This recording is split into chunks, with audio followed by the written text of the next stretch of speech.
ಆನೇಕಲ್ನಲ್ಲಿ ಟೆಕ್ಕಿಯಿಂದ parking shed ಮೇಲೆ firing.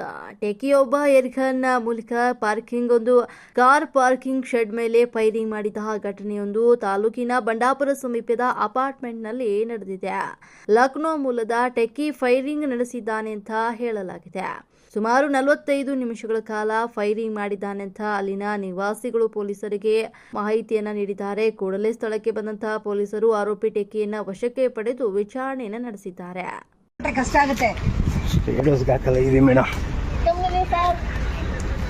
ಸರಿ